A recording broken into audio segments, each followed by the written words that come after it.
Muy buenas noches para todos. En este espacio vamos a desarrollar parte del paso 2, el país, la nación, el Estado y la norma en Colombia. Nuestro grupo está conformado por Julia Ginette Muriel, Marlon Alarcón, Jan Jiménez Suárez y mi persona, Brian Ricardo Muñoz. Bueno, en este espacio vamos a debatir un poco sobre lo que el gobierno del presidente Gustavo Petro busca, ¿sí? Teniendo en cuenta pues las reformas que se plantean a nivel laboral, agrario, tributaria, pensional y a la salud. También vamos a identificar pues la viabilidad para la población en general, destacando pues los pros y los contras de cada una y pues así finalmente vamos a dar unas conclusiones. Bueno, en primer lugar vamos a iniciar con la reforma laboral. Bueno, la reforma laboral del 2023 es una propuesta del gobierno colombiano luego de un proceso de diálogo con los gremios y las organizaciones sindicales. La reforma laboral propone pues cambios en aspectos como lo es la contratación laboral, la jornada laboral, los recargos nocturnos y dominicales, lo que es el trabajo rural, el trabajo en plataformas digitales, la equidad de género, la negociación colectiva y la huelga. Bueno, ahora sí voy a presentar pues 10 puntos que el gobierno ha destacado dentro de esta propuesta. Bueno, el primero de ellos es priorizar la contratación a término indefinido. Otro que se destaca es que se recupera y diferencia la jornada diurna y nocturna de 6 a.m. a 6 p.m. El pago del 100% del recargo dominical. También se restablece lo que es el preaviso para las y los trabajadores, perdón. Este preaviso es una obligación que tiene un empleador o un trabajador, sí, de comunicar por escrito a la parte, sí, a la otra parte para terminar un contrato como tal, ¿no? Esta se refiere pues de pronto a una excusa o a ciertas razones y demás que van a permitirle tener como soporte. Entonces se debe pagar este aviso, si este preaviso con un monto equivalente a 30 días de salario. Eh, Otro aspecto importante es que se protege el trabajo en plataformas digitales. Como bien sabemos, hoy en día se trabaja mucho de la mano de la tecnología, entonces estas plataformas digitales como tal se las va a tener muy en cuenta. También se va a fortalecer la protección y la promoción del derecho de asociación sindical. También se van a mantener las 8 horas diarias legales de trabajo. Bueno, para hablar un poquito sobre la jornada laboral y los permisos y licencias, hay que destacar este punto, pues ya que es muy importante también. Dice también que se modifica la jornada laboral, ¿sí? Como lo había dicho, la jornada diurna pasa a ser de 6 a.m. a 7 p.m. y la nocturna de 7 p.m. hasta las 6 a.m. También se aumenta lo que es el recargo dominical y festivo al 100%, ¿sí? Sobre el salario ordinario del trabajador. Este aumento podrá ser implementado de forma gradual por el empleador a partir de julio del 2024. También se permite lo que es la flexibilidad horaria mediante las diferentes modalidades de trabajo a distancia para los trabajadores que sean cuidadores de un familiar con discapacidad. Se establece pues lo que es la jornada flexible para trabajadores con responsabilidades familiares al cuidado, y la licencia de paternidad se ampliará progresivamente a 12 semanas. En 2024 subirá a 8 semanas. En 2025 llegará a las 10 semanas y en 2026 será de 12 semanas.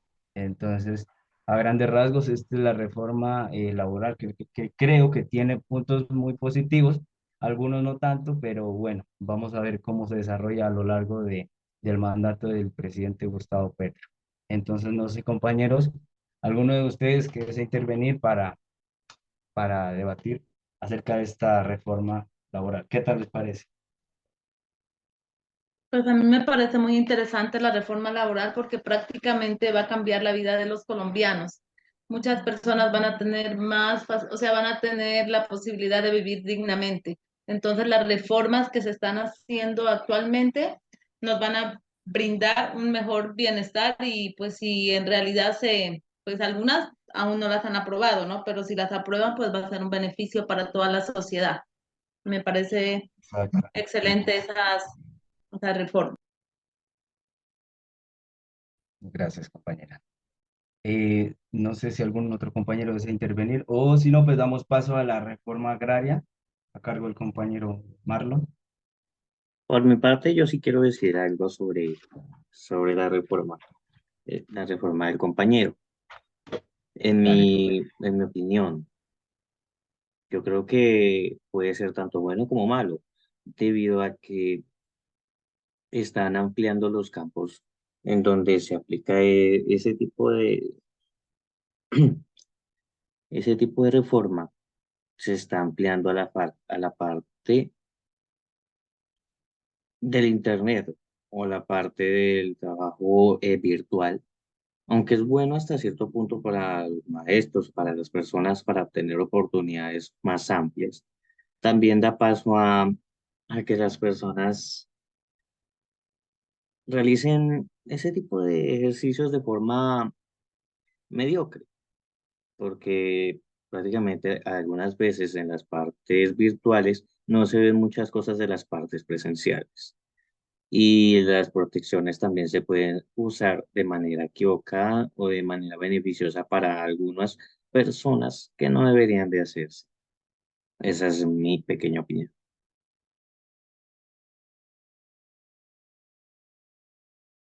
Gracias, compañero. Sí, muy aceptable todo lo que has dicho, sí. No sé, algún otro compañero que desea aportar o si no, pues continuamos con la siguiente reforma.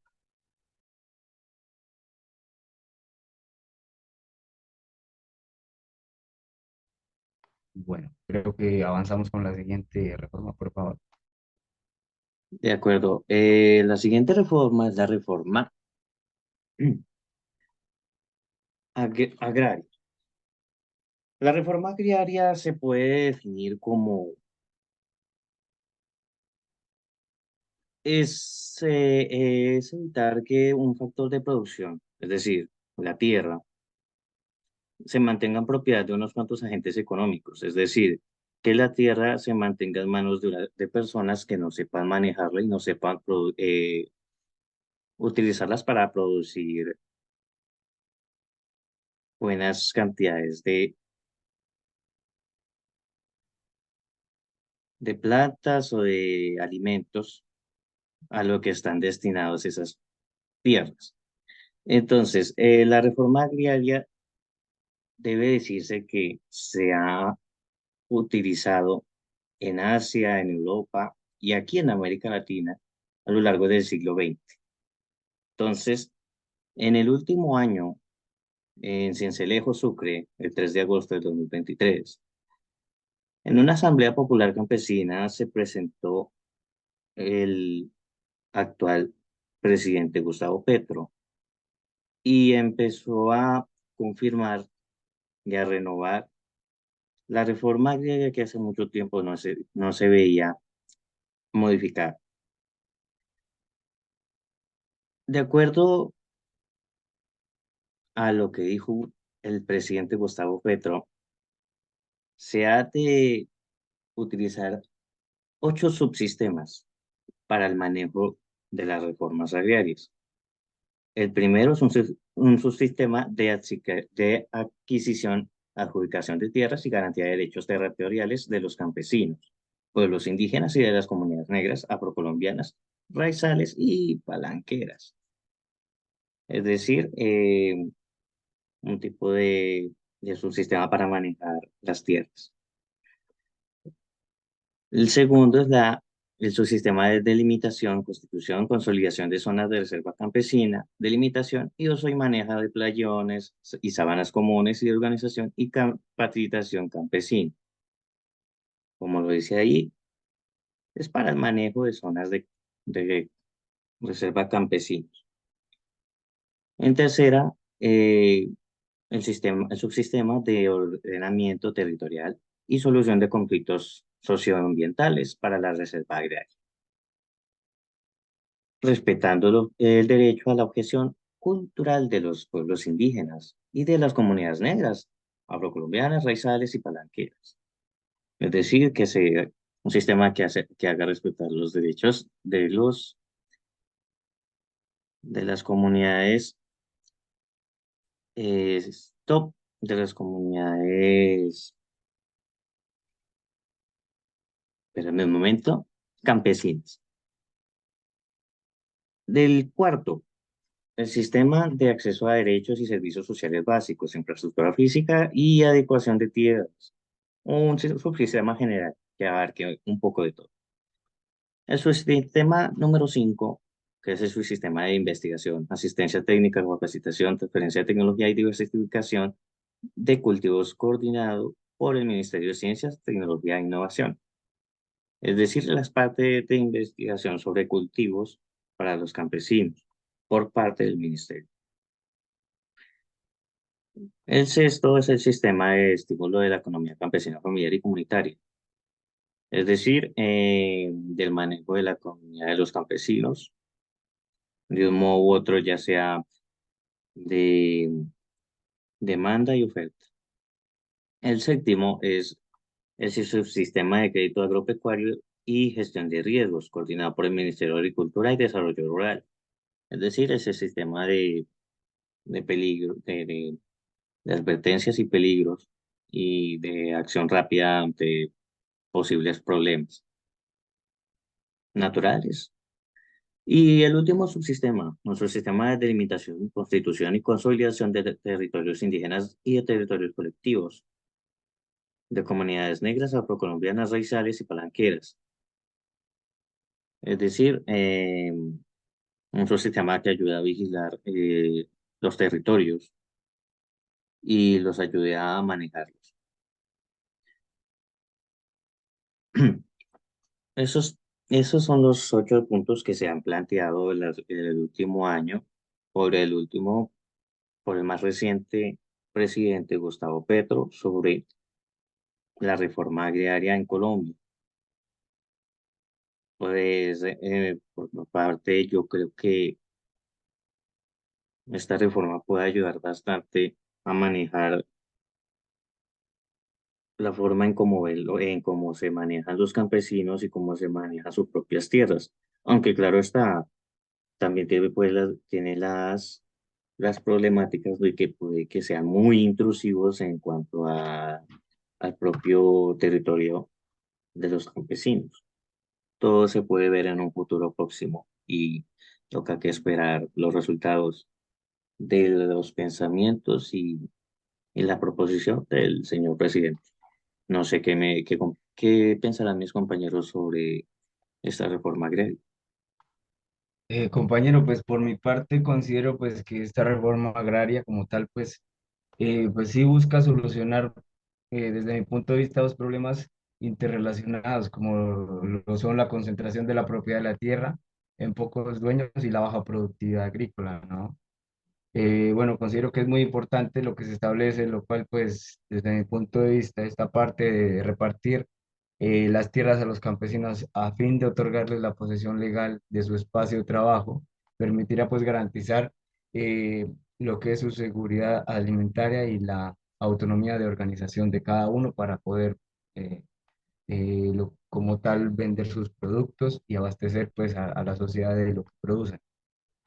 También creo que pues es importante esta reforma, pues que ya que pues esta busca la solución a diversas problemáticas que se han mirado no solo hoy en día, sino hace mucho tiempo, y las cuales pues tienen que ver con la violencia en el campo, lo que es el desplazamiento forzado, lo que es el desempleo, la pobreza, y pues también le apuntan un poco a la problemática del narcotráfico, ya que esto afecta a diferentes campos. Así pues, lo que es el campesino va a tener más oportunidades de progresar y mejorar su calidad de vida. Ese es mi aporte, compañero. Muchas gracias, compañero. Es bastante constructivo y acertado para mi punto de vista. No sé si Ah, bueno, alguna otra compañera. sí, a ver, a mí me Adelante. parece muy interesante lo de la reforma agraria porque prácticamente van a entregar tierras a personas que en realidad lo necesitan y que están en el campo y pues obviamente que los beneficiados va a ser toda la sociedad. ¿Por qué? Porque si prácticamente, o sea, ya han entregado algunas tierras, ¿no? Entonces los campesinos se van a encargar de cultivar y por lo menos tener viabilidad para, pues, para salir adelante, ¿no? Porque prácticamente en Colombia hay muchas personas que no tienen recursos y pues no viven bien. Entonces, de esta manera, el presidente está apoyando a la gente campesina. Igual todos nos vamos a beneficiar de esa reforma. Lo miro desde ese punto de vista, compañeros. Mm, ah, muchas gracias, compañera. Ese punto de vista es aceptable, sí, pero tenemos que ver qué pasará en el próximo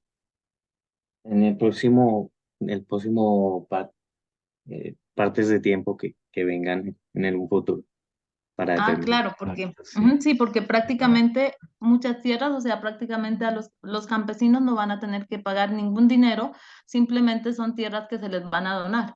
Entonces, pues, por una parte, como dice usted, pues es viable y por otra no, porque hay personas pues que de pronto les entregan la tierra y no la van a trabajar. Entonces debe haber como o sea, deben mirar que sí, o sea, que sí esté Deben funcionando, asegurarse de que lo que Claro. el presidente ha dicho se realice. se ejecute. Adelante, compañera Jan. Ujú. Hola, ¿cómo están? Buenas noches. Buenas Buenas noches, noches. compañero. ¿Qué tal? Buenas noches. Bueno, respecto a la reforma agraria, yo veo unas cosas buenas y otras cosas que me dejan como con dudas.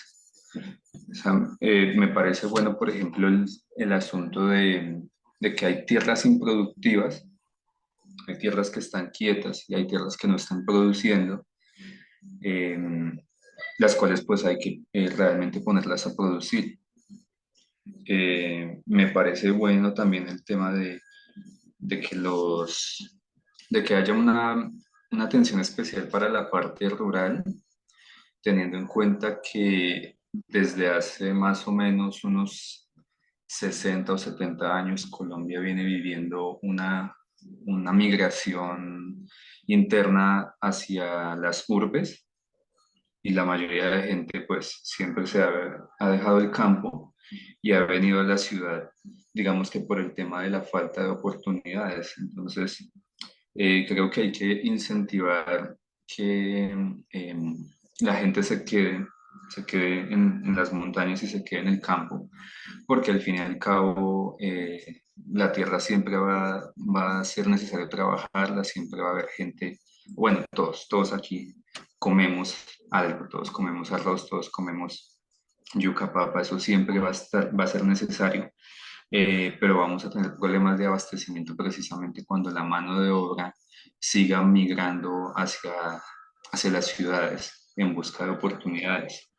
Eh, Hay un caso, creo que es en Guatemala, donde hay un salario diferencial entre la parte urbana y la parte rural. Entonces, eso no existe aún acá. Acá prácticamente los campesinos trabajan, como se dice, jornaleros.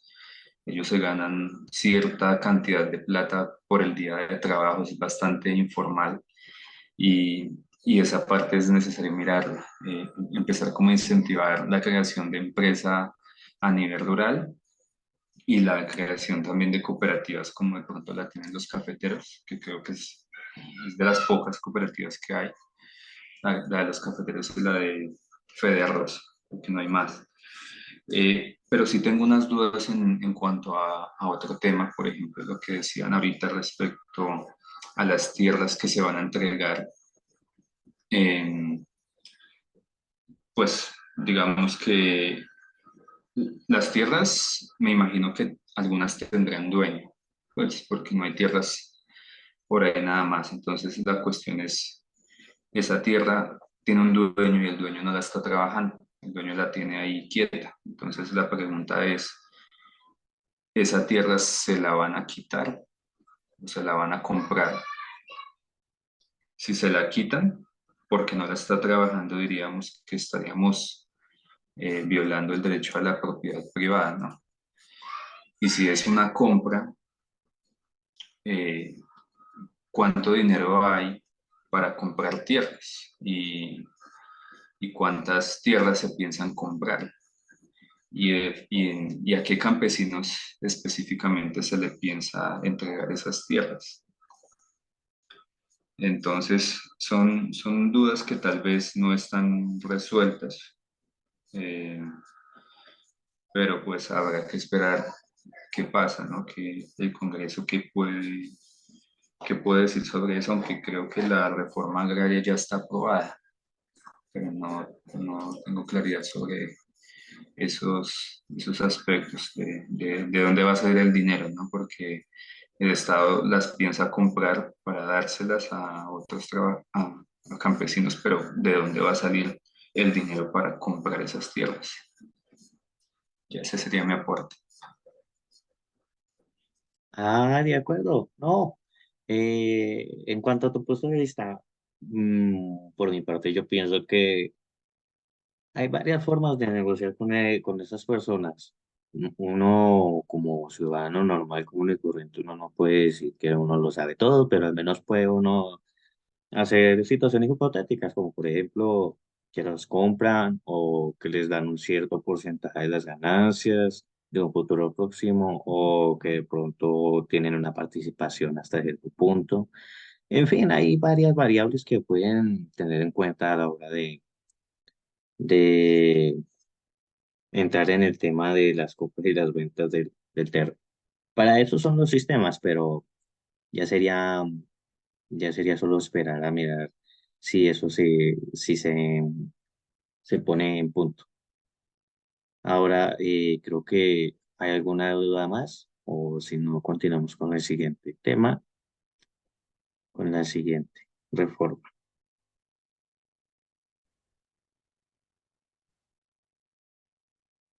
Compañera Julia, damos paso a la reforma pensional, por favor. Bueno, a mí me corresponde hablar sobre la reforma pensional. Bueno, el objetivo de la reforma pensional 2023 es unificar los los dos regímenes en uno solo, que tenga cuatro pilares: solidario, semicontributivo, contributivo y de ahorro, con la finalidad de que las personas tengan la oportunidad de elegir qué, o sea, qué régimen, o sea, cómo lo pueden pagar. De todas maneras, estamos en este momento, eh, o sea, todavía o sea, se planteó la reforma, pero todavía no ha pasado los debates. Entonces, prácticamente el proyecto pensional tiene un objetivo social que paulatinamente toda persona adulta, mayor, hombre o mujer, que cumpla sus tiempos de trabajo, tiene derecho a pensionarse. En cuanto a las mujeres y a las que trabajan la parte doméstica, ahí plantean que por cada hijo que tenga, o sea, se le van a minimizar ¿qué es? Las semanas de cotización, con el fin de que estas personas puedan acceder cuando ya estén adultas a una mesada digna y que puedan vivir bien. La reforma pensional del 2023 nos trae algunas ventajas, algunas ventajas. Prácticamente se ampliaría la cobertura del sistema pensional, que actualmente solo alcanza el 25% de la población adulta mayor.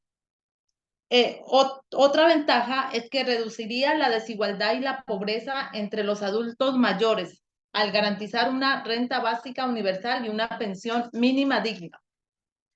Es muy importante porque prácticamente si el 25% nomás tienen actualmente la pensión, entonces de pronto con las nuevas reformas que se van a aplicar, o sea, habrán más personas que sí se pueden pensionar. Hay personas que han trabajado algunos años, pero no han logrado pensionarse y pues prácticamente viven en la pobreza, y lo que sucede aquí en Colombia.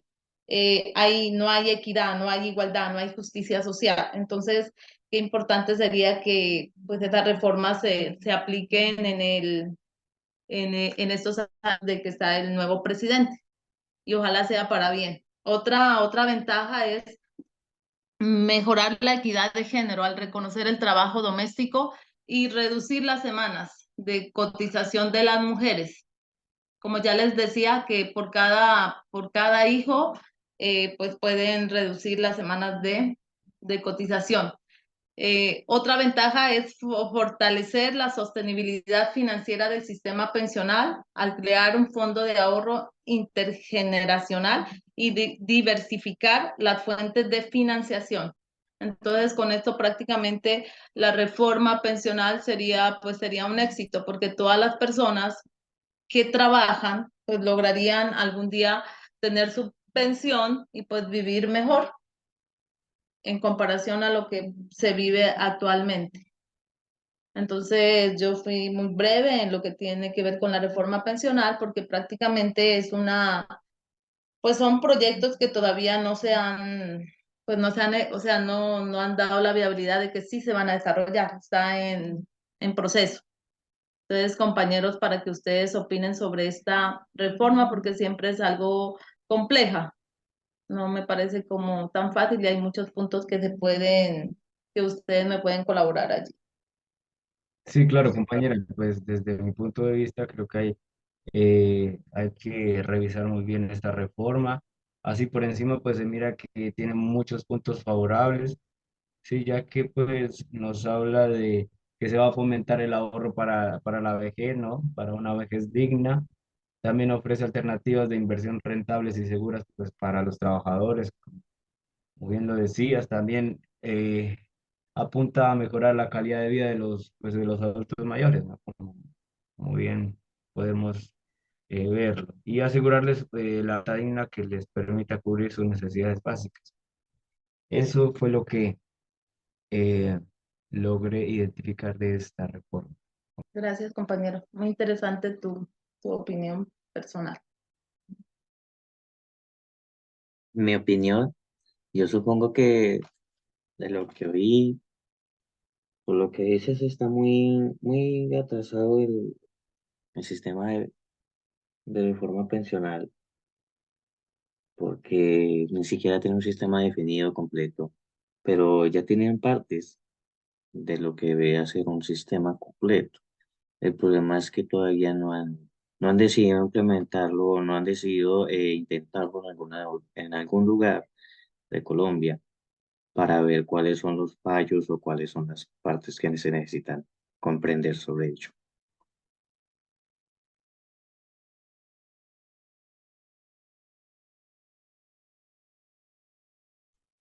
Gracias por tu aporte, compañero.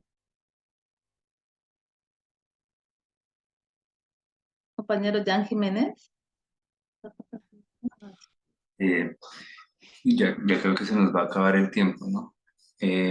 Bueno, pues mi aporte respecto a la reforma pensional es que las pensiones son un problema en toda parte. Digamos que los casos más escandalosos que hemos escuchado últimamente son los de Chile y los de Francia, que ha habido mucha huelga y mucha protesta al respecto, pero eso es un mal que lo hay en todo el mundo, porque el sistema pensional está basado en un sistema piramidal. Entonces, creo que aquí todo el mundo conoce cómo funciona una pirámide, que los de la base, digamos, ponen la plata para eh, pagar lo que es de la gente de más arriba. Entonces, las pensiones funcionan prácticamente de esa forma. Digamos que los que estamos en este momento cotizando a pensión, cotizamos creo que aproximadamente 12 o 16% del salario. Estamos pagando la pensión de las personas que ya eh, llegaron a su edad de pensión. Y el tema con esto es también la inflación, porque digamos que una persona en el 2013 se pensionó con un salario mínimo de lo que en ese tiempo era el mínimo, que eran como 589.000 pesos, me parece. Y eh, a esa persona el mínimo vital que hay que darle es el salario mínimo que hay en cada año. O sea, una persona que se pensiona en el 2013 con 585.000 pesos, en este tiempo hay que pagarle 1.160.000 pesos. Pero los aportes de esa persona no eran los aportes que hacemos hoy en día nosotros, sino eran aportes mucho más bajos. Entonces, el tema pensional siempre es una burbuja, siempre es algo que se va a reventar y para poder sostenerlo hay que tener más personas aportando y menos personas recibiendo. Entonces, lastimosamente es un tema que toca mucho el corazón, porque hablar de vejez digna, hablar de los más necesitados, de los más desfavorecidos, de equidad, todo eso, son temas que van más al corazón que a la razón. Entonces, la realidad es que es difícil sostener un sistema pensional y hasta el momento no hay un sistema pensional perfecto en el mundo, ni uno que sea al menos diferente al sistema Ponzi. En cuanto a lo que decía la compañera de la unificación de los dos regímenes que tenemos, el privado y el público, ambos tienen cosas buenas. El público tiene, digamos que como algo bueno, el hecho de que toma los últimos 10 años de cotización como promedio y le da como mínimo un salario mínimo de pensión. No, uno no se va a pensionar con menos de eso. En el sistema privado eh, hay un tema que no es el promedio de los últimos 10 años, sino el promedio de toda la vida. Entonces, es complejo. Hay gente que pudo haber ganado muy poco en sus primeros años, como pudo haber ganado mucho y a lo último esté con un salario más bajo. Entonces, es un arma de doble filo. Y en el sistema privado, el otro tema es que no se, no se, em, no se pensiona con un salario mínimo, sino que se pensiona con eh, los ahorros que tiene. Entonces, los ahorros que tienen, digamos que uno tenga, qué sé yo, 100, 200 millones, pues se lo dividen en un número de mesadas, pero probablemente no va a ser de un salario mínimo. Entonces, en el régimen privado se necesita cotizar bastante para poder sostener una pensión realmente llamativa. Sin embargo, hay una desventaja que tiene el sistema público respecto al privado y es la parte de la inversión. La plata en el sistema público se queda quieta, mientras que en el sistema privado es trabajada y, y se van viendo los rendimientos. Eso es algo que el público debería también tomar del privado, empezar a trabajar el dinero, no solamente dejarlo quieto y ya porque la inflación se va.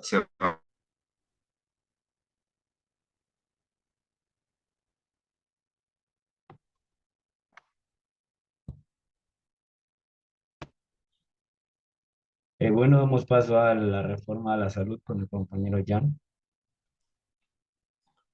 Bueno, entonces la reforma a la salud.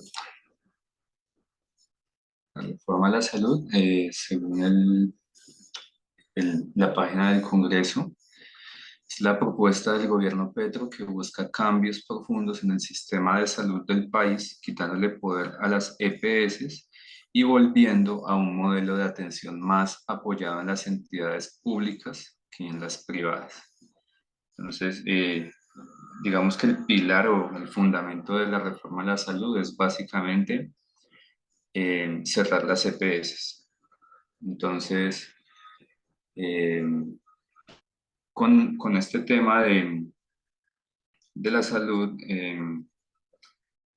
hay varios pros, hay aspectos negativos, hay aspectos positivos del sistema actual, eh, los cuales sí deben ser revisados.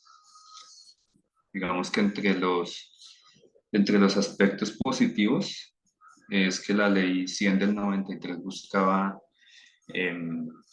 mayor cobertura, que era lo que no tenía el Seguro Social en su momento. El Instituto de Seguros Sociales que se fue acabando entre los 90 y los 2000 no tenía cobertura.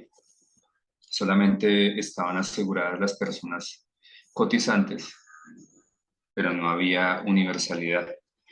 La ley del 93 dio universalidad, que es lo que hoy en día tenemos, que digamos que todos de alguna manera podemos estar afiliados, los que trabajan pues a través de la cotización y los que no trabajan a través del SISBEN, obviamente cumpliendo con algunas características, ¿no? O sea, población priorizada, que tengan ese nivel 1 cuando existía nivel 1 nivel 2 ya después se pasó al puntaje y hoy en día ya están con unas letras.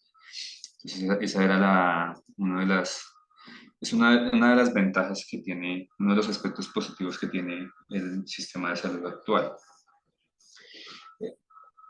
Frente a ese aspecto positivo, hay un aspecto negativo, que es que se dice que em, estar afiliado no es igual a tener acceso al servicio. Y es cierto porque, digamos que en las urbes, nosotros tenemos un acceso mucho más directo, mientras que en los pueblos, sobre todo en los pueblos y en las áreas rurales, el acceso es más limitado. Entonces, no sé si acá todos somos de acá del Tolima. Eh, Acá en el Tolima, bueno, especialmente en Ibagué, tenemos acceso eh, rápido en cualquier EPS a un centro de salud, una IPS primaria, pero si hablamos de las personas de otros sitios como Cajamarca, como Anaime, como tal vez Alvarado, Piedras, Rovira, el acceso no es tan sencillo porque ellos solamente cuentan con un hospital, el hospital público de ese pueblo, que prácticamente atiende a toda la población de ese pueblo y que solamente tiene servicios de primer nivel, lo más básico de lo más básico.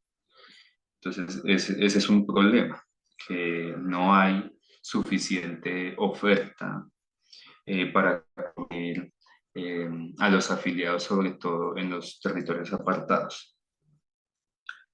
Em, otro aspecto positivo del sistema de salud actual es que con el pasar de los años el sistema ha evolucionado y ha logrado,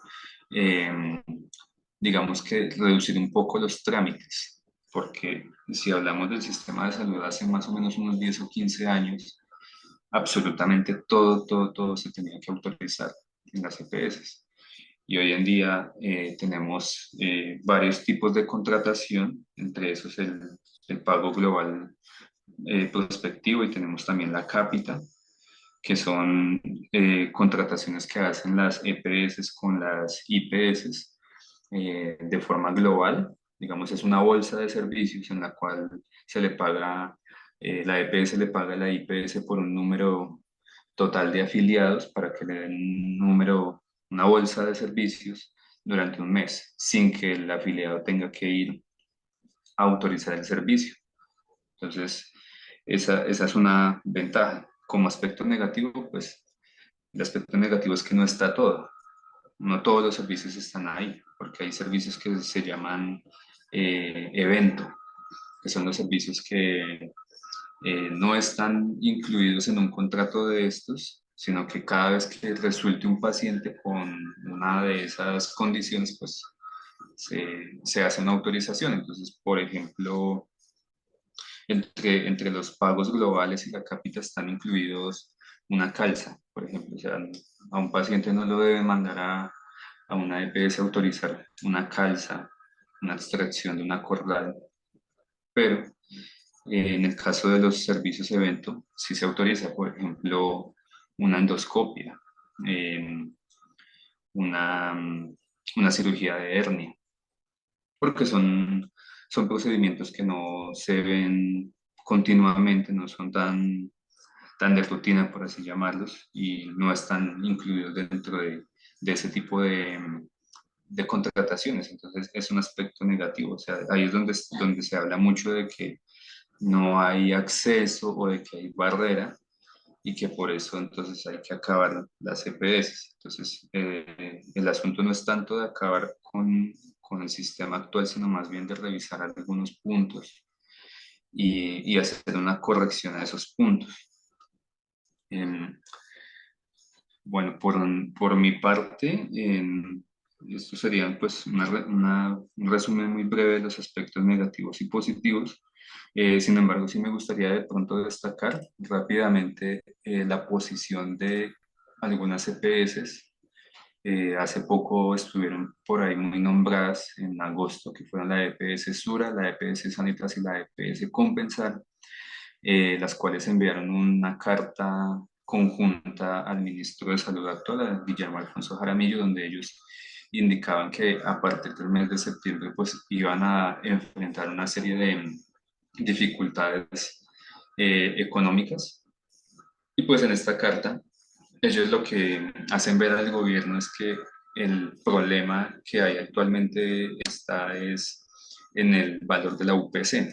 La UPC es la unidad por capitación, es decir, lo que se paga por cada uno de los afiliados. Para los que de pronto no lo sabían, eh, el gobierno paga una suma anual por cada uno de los afiliados, y esa suma pues varía en el sistema contributivo y en el sistema subsidiado. Entonces en el régimen contributivo son aproximadamente 1.290.000 por cada afiliado al año, y en el régimen subsidiado es 1.121.400 al año por cada afiliado. Entonces estamos hablando de que en el régimen subsidiado se paga menos, el gobierno paga menos que por un afiliado en el régimen contributivo. Entonces ahí hay uno de los líos, que la mayoría de EPS que han liquidado eh, han sido las que han gestionado sobre todo población del régimen subsidiado. Entre esas pues está Ecopsos, Salud Vida, Caprecom, mm, Asmed Salud, no sé si se me escapa una ahorita, Comeva también. La mayoría de ellas tenían como su mayor población el régimen subsidiado, que es el régimen que precisamente presenta más déficit porque es el que menos recibe UPC, y pues los afiliados tampoco colocan ningún tipo de recuperación ni nada. Mientras que en el régimen contributivo el gobierno paga más, bueno, 100.000 pesos más, pero en el régimen contributivo también el afiliado pone una parte que es la mensualidad que paga entre el trabajador y la empresa, el 12% del salario, y también las cuotas moderadoras, que son de 4.100 para la categoría A, 16.000 para la categoría B y 43.000 para la categoría C, y aparte los copagos que pagan únicamente los beneficiarios. Entonces estamos hablando de que hay un desbalance. Entonces, por decir algo, la UPC con 1.200.000 tiene que cubrir todos los servicios que un afiliado pueda solicitar en todo un año. Y pues hay afiliados de todos los estilos. Estamos nosotros jóvenes que escasamente vamos 1 o 2 veces al año al médico. Vamos de pronto una vez al odontólogo, una vez al médico general y de pronto unas 2 o 3 tomas de sangre en el año. Pero hay pacientes como los pacientes oncológicos, que ellos tienen que ir a la consulta de oncología cada 3 meses, tienen que tomarse mínimo unos 20 exámenes cada 3 meses, junto con la quimioterapia, junto con la radioterapia, bueno, lo que se necesite. Y todo eso pues es mucho, mucho más costoso de lo que podría cubrir realmente 1.200.000 aún en un año. Y ni hablar de los pacientes que están postrados en cama, los pacientes domiciliarios, que esos pacientes requieren servicio de terapia, de médico, de enfermera, domiciliario, y tras de eso también algunos requieren cuidador. Y ese cuidador o esa enfermera, por muy poquito que se gane, se gana el mínimo, que son 1.160.000 pesos. Entonces realmente la cápita que se está pagando por ese afiliado no da para cubrir los servicios que ese afiliado va a demandar en todo un año. Entonces, el problema también está en ese sentido, que hay muy poca captación de recursos para cubrir todo lo que realmente está demandando eh, el usuario en general en Colombia. Entonces, hay asuntos que se deben arreglar, hay asuntos que se deben revisar como con detenimiento antes de realmente acabar con el sistema que actualmente tenemos, porque bien lo dice la definición del Congreso.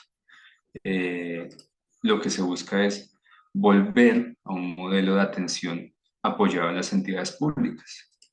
Entonces, ¿qué haríamos nosotros en este momento si quitamos todas las entidades privadas y nos quedamos con las públicas?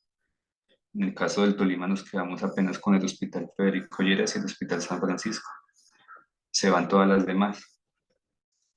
La Clínica Medicades, la Clínica Vidanti, el Clinantec, que trata a los pacientes con cáncer, y todos los demás. Entonces, no se trata tanto de condenar de pronto a la EPS o decir que lo público es malo o lo privado es malo, sino más bien tratar de trabajar en conjunto con lo que actualmente tenemos, porque aunque de pronto no se crea, pero Colombia tiene uno de los sistemas de salud más robustecidos de Latinoamérica, apenas detrás del de Chile. eh, y tiene bastante oferta eh, de especialistas y eso, lo malo es que está concentrado en las ciudades grandes. Esos son aspectos que hay que revisar. No sé si alguno tenga eh, algún comentario.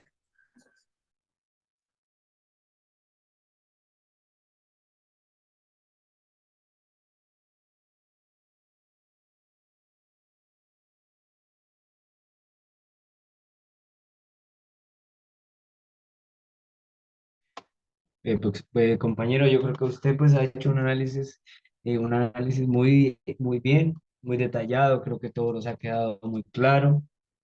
Entonces, no, pues compañero, por mi parte, todo se abordó de la mejor manera y concuerdo con usted.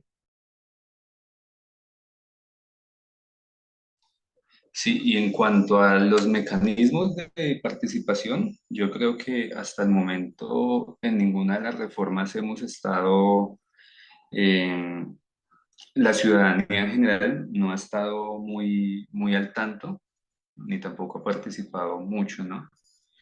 Creo que lo único que hemos dado todos ha sido el voto en las elecciones presidenciales y bueno, las que vienen ahorita, las elecciones de alcaldes y gobernadores, pero no hemos usado otros mecanismos. No hemos usado todavía el plebiscito, la consulta popular, creo que casi ninguna de esos mecanismos se han tenido en cuenta para ninguna de estas reformas. Sí, compañero, concuerdo con usted, porque pues es verdad, estos mecanismos no se los ha utilizado y pues debemos de tener en cuenta que como ciudadanos pues tenemos derecho a levantar la voz si hay algunas fallas en el sistema con respecto a esto. Es necesario pues reclamar los derechos que merecemos y esta es la oportunidad que se nos da, ¿sí? De acuerdo con el artículo 103 de la Constitución Política de Colombia, ¿no? Gracias a los mecanismos de participación del pueblo. eh, Como usted lo dijo, lo que es el voto, el plebiscito, el referendo, la consulta popular, el cabildo abierto. Entonces, sí, es importante que llevemos a cabo estos mecanismos de participación que no se los ha tomado en cuenta.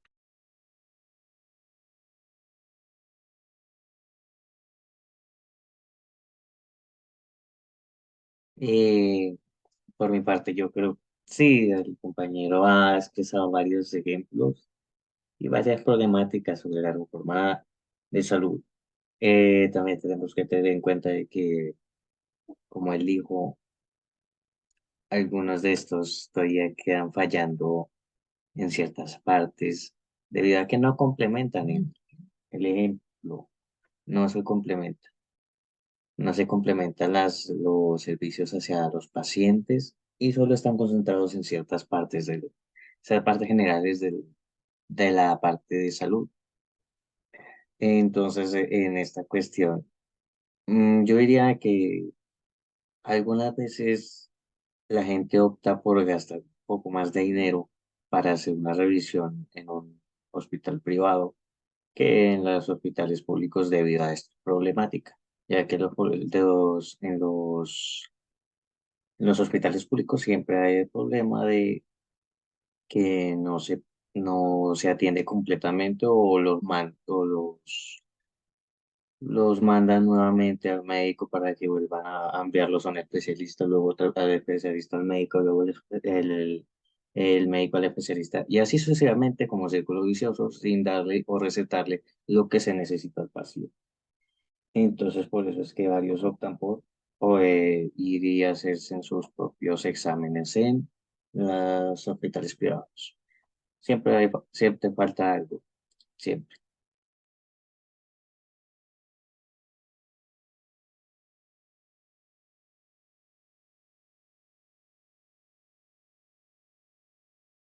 Bueno, chicos, creo que ya hemos dicho todo lo que nos importaba y lo que nos necesitábamos decir sobre estas reformas importantes en Colombia.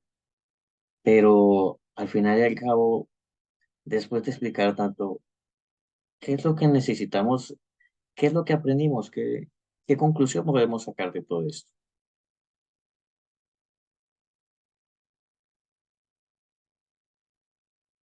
Pues yo creo que la conclusión es que gracias al nuevo presidente, pues va a haber más justicia social. No se puede decir que los anteriores presidentes no hayan hecho nada, pero prácticamente actualmente se está buscando la justicia social y que haya equidad y que los colombianos tengamos una vida digna. Pues de mi parte yo pienso eso y esperar que todas las leyes de salud, de la reforma agraria, de la reforma pensional, pues sean para bien de todos. Gracias. Sí, desde mi punto de vista también concuerdo que pues ojalá y todas estas leyes, estas reformas sean para beneficio de todos y que pues va a ser una tarea difícil, no es tan fácil porque pues todos sabemos que nuestro país está en una situación difícil, pero bueno, con la voluntad del presidente y la mano pues del pueblo todo se puede sacar a flote y esperemos que sea para beneficio de todos y para mejorar la calidad de vida de cada uno de nosotros.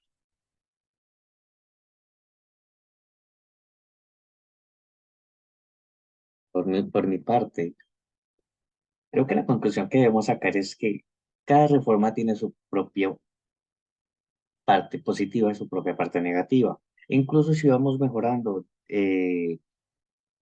cada año o cada reforma que se haga nuevamente y se le agrega o se le quita alguna de otra de los complementos que tiene, siempre habrá un cabo sueldo, una problemática o un beneficio que no siempre será bueno y no siempre será malo. Es decir, estas reformas siempre irán avanzando y irán mejorando a medida que pase el tiempo, a medida que la gente se dé cuenta de que algo falta o de que algo está lo suficientemente bueno como para aceptar.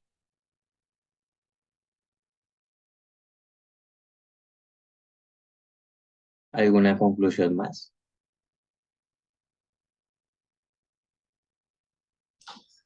Como conclusión, de pronto, creo que también es uno de los propósitos del curso, eh, lograr que como ciudadanos pues desarrollemos esas competencias ciudadanas, que lo que buscan es que podamos nosotros eh, tener un criterio y respetar el criterio del otro, que tengamos en cuenta pues qué es lo que dice nuestra Constitución, cuáles son los derechos que digamos en algún momento eh, se suscribieron y en los cuales el pueblo estuvo de acuerdo, que como nos decía la directora también en la conferencia eh, del mes pasado, que cuando nosotros depositamos un voto, pues le depositamos nuestra confianza a esa persona por la cual votamos y esperamos que esa persona decida eh, correctamente por, por uno. Y aunque estamos en una democracia que obviamente gana una mayoría, sin embargo, nunca se puede desconocer la otra parte, la, la minoría. Entonces, es importante también que aquellas personas que están presidiendo también sepan cómo negociar y cómo ponerse de acuerdo con aquellos que se oponen, porque de todas maneras, pues, está en juego es la calidad de vida de todos los colombianos y no solamente de los que votaron a favor o en contra de alguien.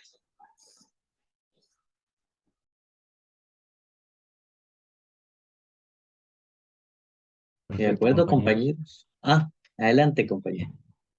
No, compañeros, para agradecerles, pues yo creo que damos por cerrado el espacio. Gracias por su participación, por su disponibilidad. Y nada, excelente el ejercicio, compañeros.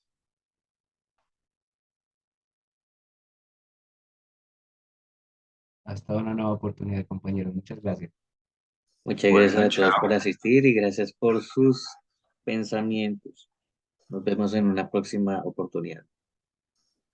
Gracias a todos.